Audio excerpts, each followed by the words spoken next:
वंदे मातरम साथियों, आज फिर हम राजस्थान जेके के एक पार्ट, कल हमने इतिहास और कला संस्कृति का विश्लेषण किया। असिस्टेंट प्रोफेसर और राजस्थान की जितनी भी भर्तियों में राजस्थान जेके आता है उनके लिए ये अत्यंत महत्वपूर्ण है। हम असिस्टेंट प्रोफेसर का सिलेबस लेके और उसका विश्लेषण कर रहे हैं, परंतु हमें ये ध्यान रखना है कि ये सिलेबस राजस्थान की प्रत्येक भर्ती के लिए अत्यंत ही महत्वपूर्ण है, क्योंकि राजस्थान की कोई भी भर्ती है वो राजस्थान जीके के बिना पूर्ण नहीं होती है। इसलिए आरएएस से लेकर पुलिस कांस्टेबल तक, वनपाल, वन रक्षक तक प्रत्येक भर्ती में राजस्थान जीके आता है, उसका हमें अध्ययन करना है और क्या क्या करना है इसकी बात करेंगे। और मुख्यतः जैसा हमें पता है कि असिस्टेंट प्रोफेसर भर्ती के लिए हम प्रारंभ से मंजिल तक कार्यक्रम के तहत, श्रृंखला के तहत ये वीडियो लगातार बना रहे हैं। अभी रीट की भर्ती भी आने वाली है, तो रीट की भर्ती के लिए भी जल्दी रणनीतिक वीडियो स्टार्ट करेंगे, स्कूल व्याख्याता के लिए भी करेंगे। तो अपने आज राजस्थान के भूगोल का अध्ययन करते हैं। तो साथियों, राजस्थान के भूगोल का जो सिलेबस है हमारा असिस्टेंट प्रोफेसर भर्ती में, वो किस तरह से है उस पर हम बात करते हैं। तो देखिए, मैंने पहले ही वीडियो छोटा बने, ज्यादा लंबा नहीं बने, इसके लिए पहले ही लिख कर रखा है, तो इसमें एक एक करके देखते हैं। पहला हमारा टॉपिक है भौतिक परिदृश्य। अब देखिए, भौतिक परिदृश्य के साथ में हमारे क्या है कि यहाँ भौगोलिक क्षेत्र और भूगर्भिक संरचना भी लिखा हुआ है। ये भौतिक परिदृश्य में ही सम्मिलित हो जाता है। भौतिक परिदृश्य, भौगोलिक क्षेत्र और भूगर्भिक संरचना, ये वाला पहला हमारा टॉपिक है ज्योग्राफी का। देखिए, जैसे बराबर मैंने पिछले वर्ष जो 2014 की भर्ती का जो 2016 में पेपर हुआ था राजस्थान जीके का, उसके क्वेश्चंस लिख रखे हैं। ज्योग्राफी के इस पार्ट से हमारे कुल 23 क्वेश्चन पूछे गए। तो भौगोलिक परिदृश्य अथवा भूगर्भिक संरचना अथवा भौतिक प्रदेश से कौन सा, भौतिक परिदृश्य से कौन से क्वेश्चन आए वो हम देखते हैं। एक तो पहला ये है कि मुकुंदरा हिल्स है पहाड़ियां किस क्षेत्र में है, तो हारूती का पठार उसके ऑप्शन में था, हमने पेपर किया है, पीछे आपने देखा होगा। और एक साथियों, और मैं बता दूं आपको कि हम टेलीग्राम चैनल पर एक पोल करवा रहे हैं, राजस्थान जीके में पहले कौन से महत्वपूर्ण क्वेश्चनों की श्रृंखला लेके आए, कौन से पार्ट के लेके आए। तो वो मैंने टेलीग्राम चैनल जो मेरे ही नाम से है, उग्रसेन त्याग असिस्टेंट प्रोफेसर नाम से, इस वीडियो के डिस्क्रिप्शन में भी उसका लिंक है, उसमें मैंने बताया है, पूछा है आप सभी से पूछा है कि कौन सा पोर्शन का है सबसे पहले प्रारंभ करना चाहिए। वहां आप पोल जरूर करें ताकि हमें पता चले कि ज्यादा हमारे साथी क्या चाह रहे हैं, वहीं से हम स्टार्ट कर देंगे। इसके बाद में देखिए, मुकुंदरा हिल्स एक क्वेश्चन आया था। दूसरा और कोई क्वेश्चन अपने दिखते हैं भी, कौन सा भौतिक प्रदेश से क्वेश्चन कोई आया है या नहीं है। तो ये भौतिक प्रदेश से एक ही क्वेश्चन आया था कि मुकुंदरा हिल्स पहाड़ियां कहां है। दूसरा पोर्शन है, देखिए भौतिक परिदृश्य में क्या है कि हमें सारी चीजें, राजस्थान की 4 भौतिक प्रदेश है, उन 4 भौतिक प्रदेशों की अलग अलग विशेषताओं का अध्ययन करना है। हाँ, एक क्वेश्चन आया है इसमें, ये सिरोही वाला कहां है, मेरे सिरोही के पूर्वी भाग में, ये क्वेश्चन सिरोही के पूर्वी भाग में, ये पूरा क्वेश्चन ये था कि सिरोही के पूर्वी भाग में कटी पड़ी पहाड़ियों को किस नाम से जानते हैं, तो भाकर, स्थानीय ग्रासीय जनजाति है, वो स्थानीय नाम से भाकर कहती है। वो अपने इसमें आए, यानी इस पोर्शन से, इस टॉपिक से 2 क्वेश्चन हमारे आए हैं। और ऐसे ही क्वेश्चन आते हैं भौगोलिक क्षेत्र, 4 भौतिक प्रदेश और उनकी कुछ मुख्य विशेषताएं, छोटे क्वेश्चन बनते हैं जैसे भाकर वगैरह, इस टाइप का अपनी बात करेंगे। इसके बाद में अपवाह तंत्र। अपवाह तंत्र का साथियों क्या है कि अपवाह तंत्र में राजस्थान में क्या आती हैं, अपवाह तंत्र में नदियां आती है, ड्रेनेज सिस्टम है, इसमें राजस्थान की नदियों का हमें अध्ययन करना है। नदियों में मुख्यतः क्या देखना है हमें, एक तो कोई भी नदी है उसका उद्गम कहां हो रहा है, वो राजस्थान के किन किन जिलों से बह रही है, उसका समापन कहां पर हो रहा है, ये हमें देखना है। और साथ में अपने देखना है कि उस नदी पर कोई प्रमुख बांध बना हुआ है तो उसके बारे में क्वेश्चन आता है। और अगर उस नदी जो नदी है उसके किनारे कोई शहर बसा हुआ है तो उस पे क्वेश्चन पूछा जाता है। अपने डिटेल में चलेंगे तब और बात करेंगे, पर अपने को इस तरह के क्वेश्चन बनते हैं। अभी अपने देखते हैं नदियां और सहायक नदियां कौन कौन सी है, उनके बारे में भी पूछा जाता है। जैसे ये क्वेश्चन है पहला कि अनास, एराव और सोम किसकी सहायक नदियां है, तो ये माही की सहायक नदियां थी। जैसा हम पढ़ लेंगे तो बड़ा इजी क्वेश्चन है, हम सभी को पता रहता है, पढ़ते ही थोड़ा सा हमें पता चल जाएगा। तो अनास, एराव, सोम किसकी सहायक नदियां हैं, ये क्वेश्चन आया था, माही की सहायक नदियां थी ये। इसके अलावा नदियों से संबंधित क्वेश्चन था, ये है कि निम्न में से कौन सी अंतः प्रवाही नदी नहीं है, निम्न में से कौन सी अंतः प्रवाही नदी नहीं है। मैंने पहले भी बात की है, जब हम अपने पेपर सॉल्यूशन कर रहे थे, पेपर नहीं देखा है तो आप इसके पीछे चैनल पर जाकर आप देख सकते हैं, पूरा पेपर हल करवाया गया है 2 पार्ट में, एक में 50 क्वेश्चन, दूसरे में 51 से 100 क्वेश्चन, यानी दूसरे में भी 50 क्वेश्चन करवाए गए हैं। तो उसमें हमने देखा है कि अंतः प्रवाही नदियां, अंतः प्रवाही राजस्थान में 3 प्रकार की कुल नदियां पाई जाती हैं। अरब सागर की ओर जल ले जाने वाली नदियां, बंगाल की खाड़ी की ओर जल ले जाने वाली नदियां, और ऐसी नदियां जो किसी भी खाड़ी, सागर अथवा महासागर तक अपना जल नहीं ले जाती, उन्हें अंतः प्रवाही नदियां कहते हैं। तो अंतः प्रवाही कौन सी नहीं है ये पूछा था, तो ऑप्शन में 3 अंतः प्रवाही दी हुई थी और एक खाड़ी थी जो बंगाल की खाड़ी में अपना जल ले जाती है, वो हमारा वहां आंसर था।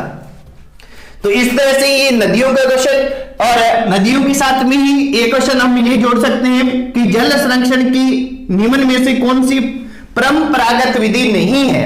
तो ये क्या कि अपवाह तंत्र में ही जल संरक्षण आ जाता है, तो परंपरागत विधि बतानी थी कौन सी नहीं है, और ये क्वेश्चन डिलीट किया था आरपीएससी ने, क्योंकि इसके ऑप्शन में जो 4 ऑप्शन दिए गए थे, चारों ही परंपरागत जल संरक्षण की राजस्थान में विधियां थी, इसलिए ये डिलीट कर दिया गया। इसके बाद में नेक्स्ट क्वेश्चन देखते हैं, जलवायु। अब देखिए जलवायु में साथियों में क्या देखना है, एक तो राजस्थान में जलवायु क्षेत्र है कुल 5, उनके बारे में हमें ध्यान रखना है, उनकी मुख्य विशेषताएं देखनी है। इसके साथ में सबसे ज्यादा महत्वपूर्ण जो जलवायु पर पिछले 3-4 साल से राजस्थान में ट्रेंड बना हुआ है बहुत ज्यादा क्वेश्चन पूछने का, वो इसका वर्गीकरण पूछा जाता है। हमारे क्या है कि जो राजस्थान की जलवायु है इसमें 3 वर्गीकरण मुख्य रूप से हमें देखने को मिलते हैं, और इन 3 वर्गीकरण की हम बात जैसे डिटेल में करेंगे, पर अपने को यहां ये ध्यान रखना है कि एक तो कोपेन का वर्गीकरण है, कोपेन के अलावा थॉर्नवेट का वर्गीकरण है, इसके अलावा टिवाठा का वर्गीकरण है।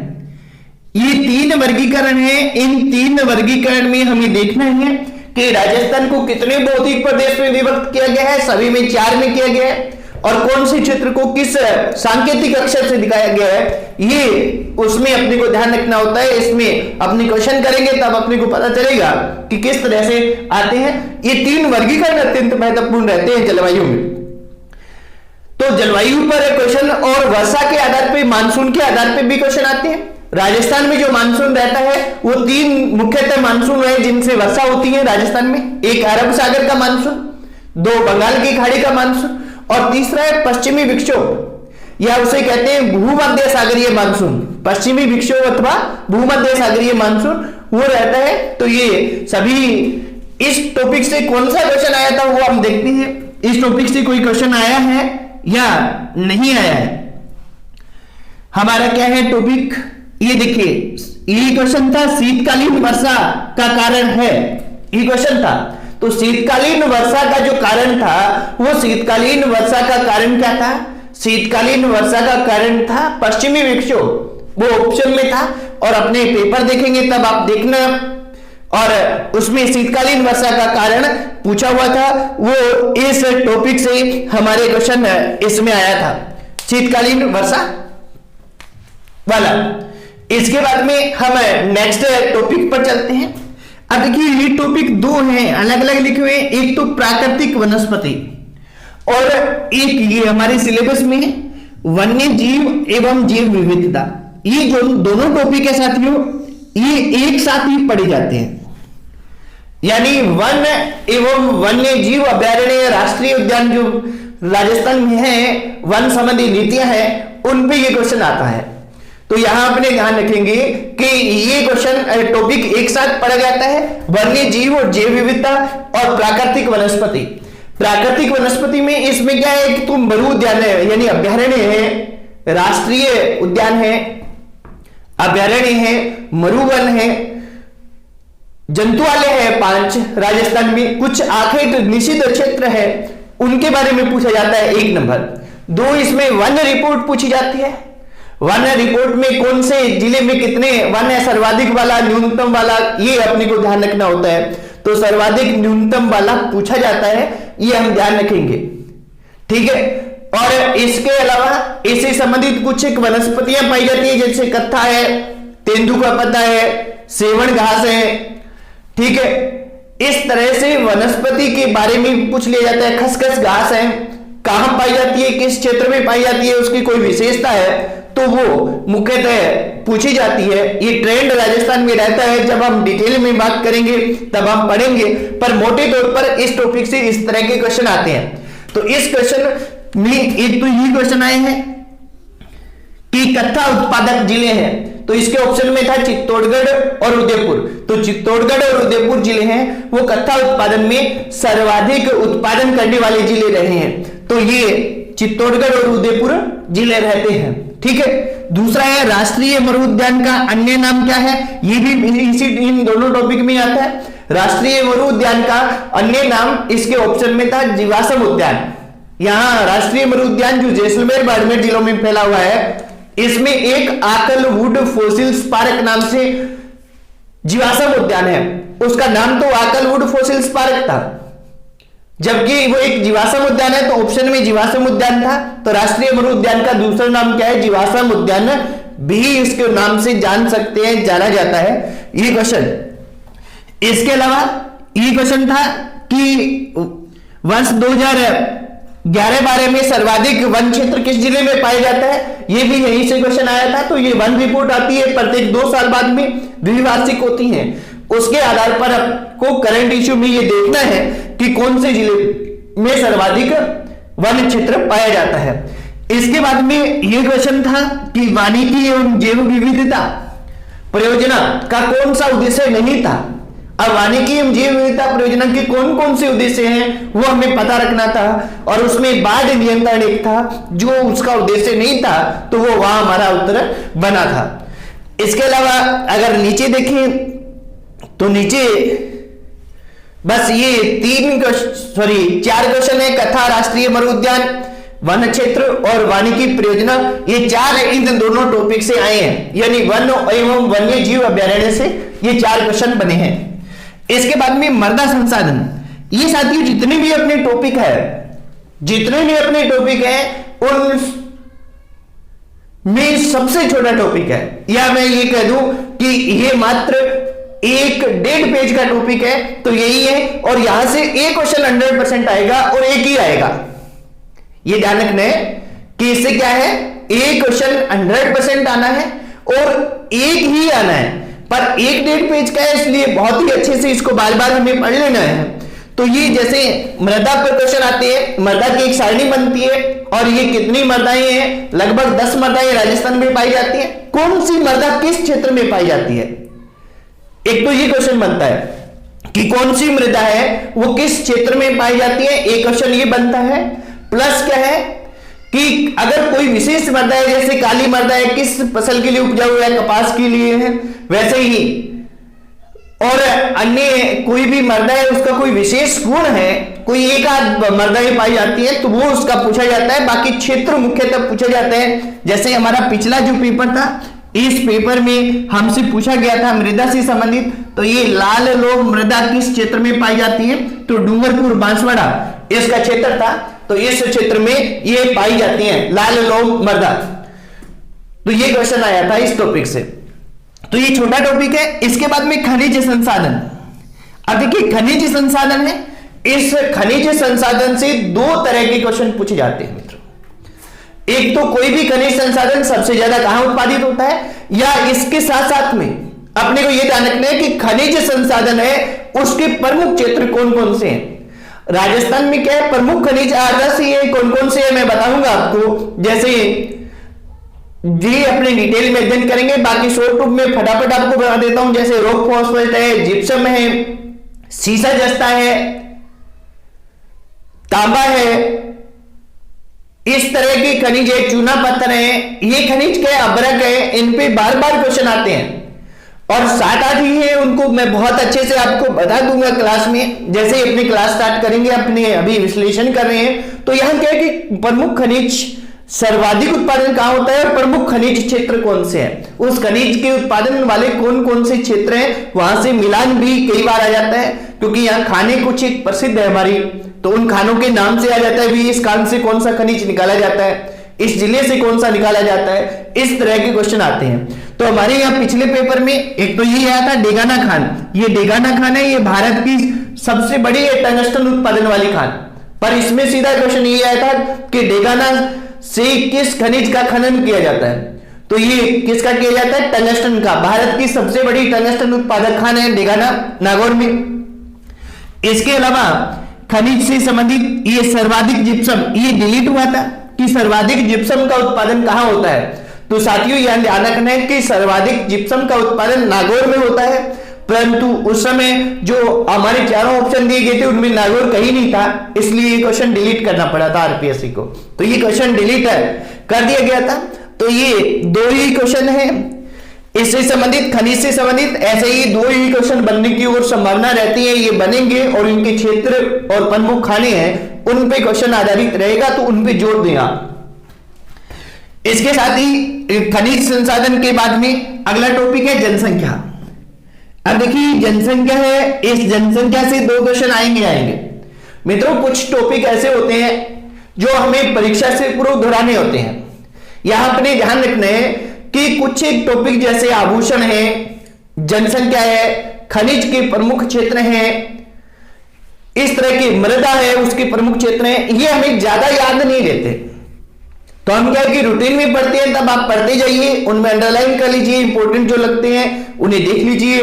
परंतु आप क्या है कि अपने रजिस्टर के लास्ट में एक चीज अवश्य लिखें कि परीक्षा से पूर्व दोहराने के बिंदु, यानी आपका जब अंतिम सप्ताह होता है, परीक्षा से एक सप्ताह पूर्व आपको क्या क्या पढ़ना है, तो ये जो रटने वाले टॉपिक है, जो फैक्चुअल टॉपिक है, जिनको सीधा रटा ही जा सकता है, उनको आप उस समय बार बार पढ़ें और परीक्षा से एक दो दिन पूर्व तो अवश्य ही पढ़ के जाएं, ताकि क्या है कि हम बहुत अच्छे से इसको कर पाएंगे, बहुत अच्छे से हमारा अध्ययन हो पाएगा और हमें किसी प्रकार की वहां कोई दिक्कत नहीं आएगी।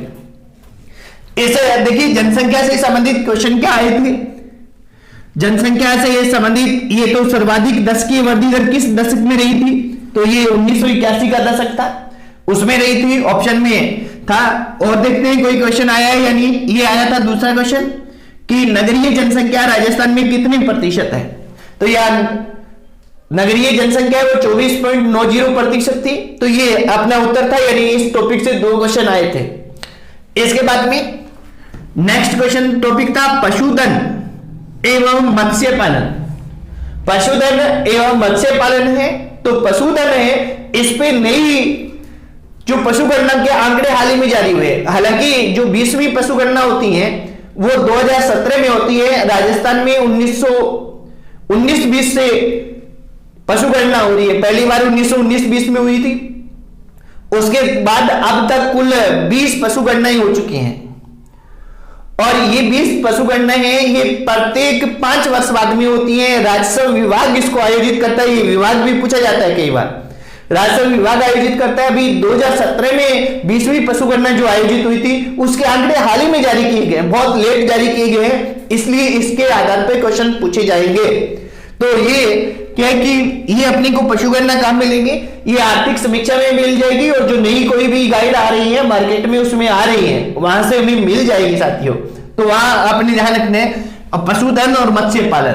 अब पशुधन में क्या रहता है, राजस्थान में कुछ एक मुख्य पशु है, जैसे गाय है, भैंस है, भेड़ है, बकरी है, ऊंट है।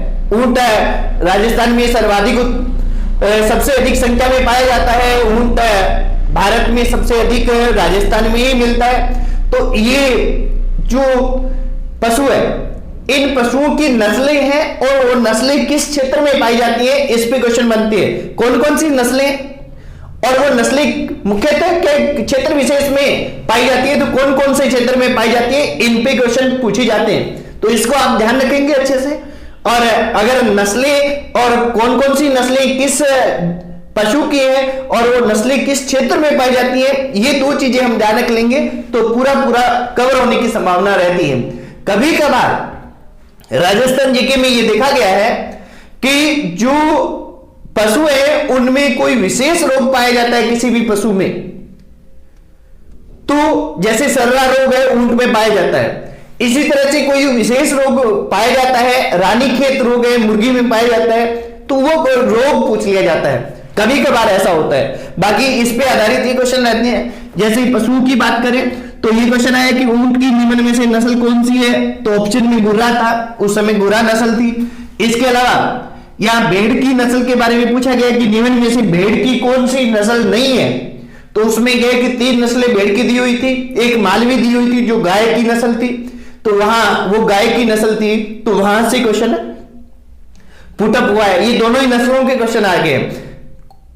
नस्ल कौन से क्षेत्र में पाई जाती है और प्रमुख रोग कौन से होते हैं, अगर ये अपने सारणी भी बना सकते हैं तो बेस्ट रहेगा, बेस्ट ऑफ बेस्ट रहेगा, वहीं से क्वेश्चन ये बनेगा। इसके बाद में आगे क्वेश्चन है कृषि। ये 3 अलग अलग हैं, सिंचाई और उद्योग। तो कृषि है, कृषि में क्या है कि मोस्टली जो पहले अपने क्वेश्चन देखते हैं भी कौन सा बना है, बाकी मोस्टली क्वेश्चन क्या रहता है, पिछली बार ऐसा क्वेश्चन बना नहीं है। ये आ गया कृषि, वालरा कृषि का एक प्रकार है, तो वो स्थानांतरित कृषि का एक प्रकार वालरा कृषि है, वो क्वेश्चन आया था कृषि से संबंधित, यही क्वेश्चन आया है पिछली बार। पर मोस्टली जो क्वेश्चन बनता है वो क्या बनता है, मोस्टली क्वेश्चन है राजस्थान में बनता है, वो ये बनता है कि एक रबी की फसलें कौन सी है, वो एक साइड में आप सारणी बना के याद कर लीजिए। खरीफ की फसलें कौन सी है वो बना लीजिए। आप मुख्यतः यही रहता है कि निम्न में से खरीफ की फसल है या नहीं है, रबी की फसल है या नहीं है, तो हमें ये अलग अलग से पता होना चाहिए कि खरीफ और रबी की फसल कौन कौन सी है, रबी की कौन कौन सी है और खरीफ की कौन कौन सी है, ये मोटी तौर पर हमें पता होना चाहिए। नंबर 1 बात। नंबर 2 क्या है कि कुछ कृषि क्रांतियां हैं, जैसे लाल क्रांति, गोल क्रांति, गुलाबी क्रांति, नीली क्रांति, पीली क्रांति, बहुत सी क्रांतियां हैं कृषि से संबंधित। वो क्रांति किस फसल से संबंधित है, इस पे क्वेश्चन बनता है। मोस्टली ये बड़े क्वेश्चन रहते हैं जहां संभावनाएं रहती हैं। इसके अलावा तीसरा क्वेश्चन जो बनता है कृषि में, वो बनता है कि जैसे मक्का सबसे अधिक कहां उत्पादित होता है, जैसे उदयपुर में होता है, चना कहां उत्पादित होता है, बीकानेर में होता है, इस तरह से गेहूं किस जिले में सबसे अधिक उत्पादित होती है, इसबगोल कहां उत्पादित होता है, इस तरह से सर्वाधिक उत्पादन कहां रहता है, इस पे क्वेश्चन आता है। और चौथा जो यहां क्वेश्चन बनता है वो प्रमुख मंडी है, जैसे इसबगोल मंडी कहां है, जीरा मंडी कहां है, प्याज मंडी कहां है, इस तरह के क्वेश्चन बनते हैं। यहाँ ग्वार मंडी कहां है, तो ये मंडियां पूछी जाती हैं। तो ये 4 तरह की कृषि पे जो है क्वेश्चंस बनते हैं मोटे तौर पर, कि रबी और खरीफ की फसलें कौन सी हैं, प्रमुख क्रांतियां किस फसल से संबंधित है, इसके अलावा कौन सी फसल किस जिले में सर्वाधिक होती है, और चौथा जो क्वेश्चन रहता है वो रहता है मंडियां, कौन कौन सी फसल, जीरा मंडी कहां है, इसबगोल मंडी, ये मंडियां कहां है, कौन सी फसल की कहां है, ये आप मोटी तौर पर इस कृषि वाले टॉपिक में ध्यान रखें। यहां कृषि से संबंधित आपने देख लिया वालरा कृषि वाला। इसके बाद में सिंचाई से संबंधित क्वेश्चन है, ये जल संरक्षण वाला हम सिंचाई में ले सकते हैं कि जल संरक्षण सिंचाई से संबंधित ही होता है, तो ये सिंचाई से संबंधित क्वेश्चन पूछे जाएंगे। तो सिंचाई से संबंधित क्या है कि सर्वाधिक राजस्थान में किसके द्वारा सिंचाई होती है, सिंचाई नहरों के द्वारा सबसे अधिक किस जिले में होती है, कुएं नलकूपों के द्वारा किस जिले में होती है।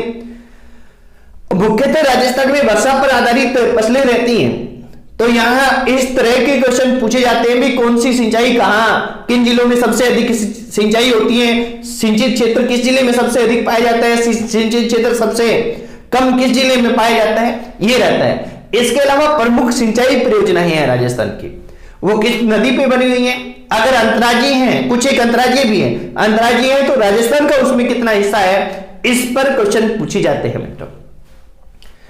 इसके बाद में उद्योग है, जैसे उद्योग पर क्या है कि प्रमुख उद्योग जो क्वेश्चन रहता है, वैसे यहां तो क्वेश्चन आया था, वो ये आया था कि सर्वाधिक किस उद्योग की संभावना है, पूरा बहुत ज्यादा डिटेल से बड़ा लिखा हुआ था, उसका सार यही था कि किस उद्योग की सबसे अधिक संभावना है। तो राजस्थान में खनिज आधारित उद्योग की सबसे अधिक संभावना है। यह क्वेश्चन हमारे यहां उद्योग से संबंधित आया था, परंतु यहां अपने को ध्यान रखना है कि उद्योग में 3 ही प्रमुख उद्योग है जिससे बार बार क्वेश्चन आते हैं, सीमेंट उद्योग, चीनी उद्योग और सूती वस्त्र उद्योग।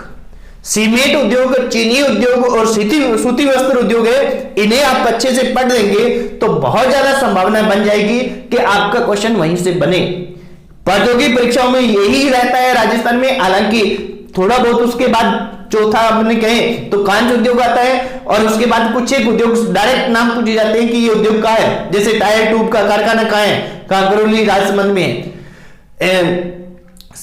बियर बनाने की कंपनी कहां है पे जयपुर में है। इस तरह से ही आते हैं, इस तरह के डायरेक्ट क्वेश्चन पूछे जाते हैं। और इसके बाद में उद्योग में ये क्वेश्चन आ गया, क्षेत्रीय विकास, सूखा, अकाल और मरुस्थलीकरण की समस्या, ये एक ही है, यानी क्षेत्रीय जो विकास है, इस क्षेत्रीय विकास में कौन कौन सी योजनाएं चल रही है उनका पूछा जाता है। सूखा और अकाल, यानी अकाल और सूखे की क्या स्थिति रहती है, कौन सी घासें पाई जाती हैं, इसके लिए सरकार की कौन सी योजनाएं चल रही हैं, वो आता है। और मरुस्थलीकरण की समस्या, यानी मरुस्थलीकरण की समस्या को कम करने के लिए सरकार क्या प्रयास कर रही है, कौन सी योजनाएं चल रही है, किस भाग में मरुस्थलीकरण ज्यादा पाया जाता है, कहां वर्षा कम होती है, मरुस्थलीकरण की समस्या ये है, ये यहां पर आधारित क्वेश्चन रहते हैं। जैसे ये मगरा क्षेत्र विकास कार्यक्रम, ये क्षेत्रीय विकास से पूछा गया था कि कब प्रारंभ हुआ था। बिशलपुर बांध, ये अपवाद तंत्र में आ गया था साथियों, नदियों में, किस नदी पे बना हुआ है, तो बनास पे। 19वीं पशुगणना कब हुई थी, 2012 में, तो ये इस पशुओं में आ गई थी। और सरसों अनुसंधान केंद्र, ये कृषि में आ गया था कि सरसों अनुसंधान केंद्र कहां है, ये सरसों अनुसंधान केंद्र भरतपुर में था, 20 अक्टूबर 1993 में स्थापित हुआ। ये सर नहीं पूछा गया था, इसका कहां है नहीं पूछा गया था कि सरसों अनुसंधान केंद्र, केंद्रीय सरसों अनुसंधान केंद्र सेवर में है, जिसकी स्थापना कब हुई थी, तो 20 अक्टूबर 1993 को होती है। ऑप्शन में 1993 ही था, तो वो हमारा वहां पे उत्तर बन रहा था। तो ये ज्योग्राफी की टॉपिक है, यहां से क्वेश्चन बनने की संभावना रहती है मित्रों। अगर आप असिस्टेंट प्रोफेसर की तैयारी कर रहे हैं तो निश्चित तौर पर क्या कि ये मैं समझता हूं कि आपके लिए लाभदायी रहेगा। पहले हम वीडियो इनका विश्लेषण करेंगे, साथ में हमारे कुछ साथियों के सब्जेक्ट वाइज अभी आपके इंग्लिश की और संस्कृत की, हिंदी की, एबीएसटी की, ईएफएम की, इकोनॉमिक्स की, आगे क्या है कि ज्यादा से ज्यादा मैं वीडियो लाने का प्रयास करूंगा, ताकि हमारे साथी असिस्टेंट प्रोफेसर आपको बताएंगे जो पिछली बार भर्ती अच्छी रैंक के साथ सिलेक्ट हुई है कि किस तरह से हम तैयारी करें और कौन कौन सी बुक्स पढ़ें। साथियों, यहां मैं एक चीज स्पष्ट कर देना चाहता हूं कि जैसा ये चल रहा है कि पेपर जल्दी होगा, अगर पेपर जल्दी होता है तो हमें सिलेक्टेड मैटर पढ़ना है, पर कहीं भी नर्वस नहीं होना है, क्योंकि नर्वस जो हो गए इसका भी कुछ देखिए, जो मजबूत इरादों वाले लोग होते हैं उनको हमेशा बेनिफिट मिलता है। क्यों मिलता है कि जैसे ही कम समय मिलेगा बहुत से साथी मैदान छोड़ जाएंगे कि इतना सिलेबस है हम कवर नहीं कर पाएंगे, इसके बजाय हम रीट की तैयारी कर लें, हम असिस्टेंट स्कूल लेक्चर की तैयारी कर लें, तो एक बहुत अच्छा पद आप छोड़कर भाग रहे हैं।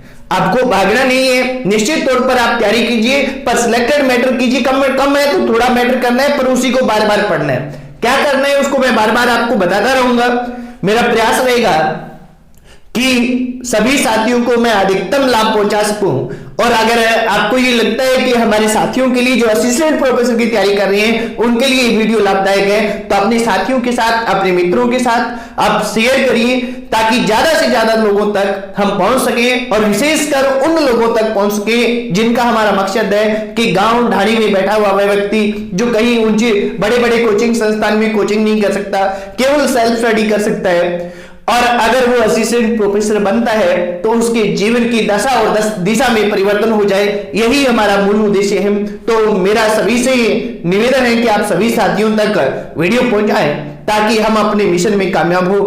आज के वीडियो में इतना ही, कल एक नए वीडियो के साथ फिर मिलते हैं। धन्यवाद साथियों, जय हिंद, वंदे मातरम।